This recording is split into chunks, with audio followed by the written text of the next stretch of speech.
NPDEFचे राष्ट्रीय महासचिव इंदु प्रकाश मेनन, इनका वरणगांव फैक्ट्री में स्वागत किया गया।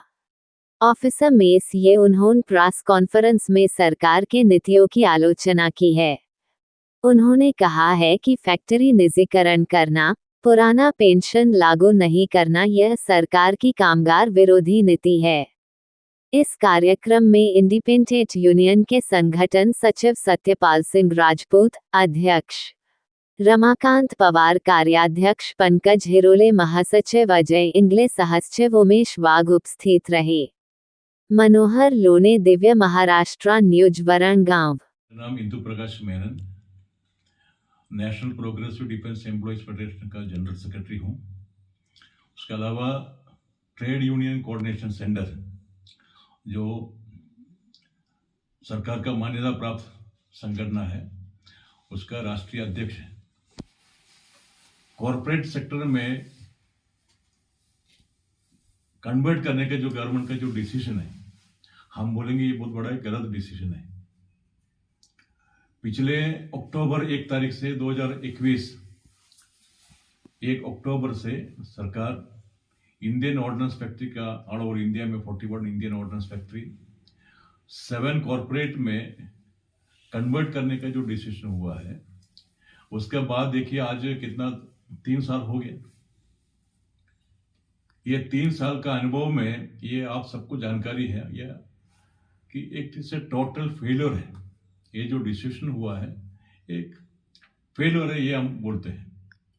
हम हमारे ट्रेड यूनियन की तरफ से, डिफेंस एम्प्लॉयज, सिविलियन एम्प्लॉयज की तरफ से ये बार बार मांग की है सरकार से, ये डिसीजन आपको रोल बैक मतलब वापस लिया जाए।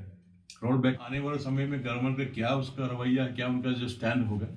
बट हम लोग defence employees, civilian employees, ordnance factory employees इस डिसीजन के ऊपर नाराज है, खिलाफ है। हमारा ये मानना है कि कुछ साल पहले BSNL में जो घटना हुआ, ये हमारे साथ में नहीं होना चाहिए। हमने तो पहले भी विरोध किया फ्रॉम द डेट ऑफ, है ना, जब NPS शुरुआत किया वो तब से हमने इसको विरोध किया। NPS ये गलत सिस्टम है, चार से या हम उसको विरोध करते हैं। ये सरकार भी जानता है कि NPS जो है, क्योंकि गवर्नमेंट नहीं चाहते ना कोई इतना लायबिलिटी उठाए, इसलिए कॉन्ट्रीब्यूटरी पेंशन स्कीम का ये लागू करने का प्रयास किया है। और ये भी हम आपको बताना चाहते हैं कि ये 2004 से जो लागू किया है, उस वक्त में क्या था, 31 दिसंबर में 2003 में एक एग्जीक्यूटिव ऑर्डर के ऊपर ये NPS को लागू किया गया। ऑफिशियली देखा जाए, उसका लीगली देखा जाएगा 2013 में इसका पार्लियामेंट के अंदर बिल पास हुआ है। 31 दिसंबर 2013 में लीगली देखा जाएगा 1/2/2014 से एक्चुअली लीगली ये पार्लियामेंट में बिल पास किया। मतलब 10 साल पहले से, अनफॉर्चुनेटली बोलना पड़ेगा, निर्भाग्य है, ये दुख की बात कर रहा हूं कि 2004 जनवरी से लागू किया, जबकि पार्लियामेंट में 10 साल के बाद पास किया। तो अभी OPS क्यों बनाए? मतलब गवर्नमेंट जानते हैं कि NPS गलत है, तभी तो उन्होंने इतना मजबूरी, हम लोग 20 साल चिल्लाने के बाद में अभी 2024 अगस्त के अंदर ये नया UPS यूनिफाइड पेंशन स्कीम का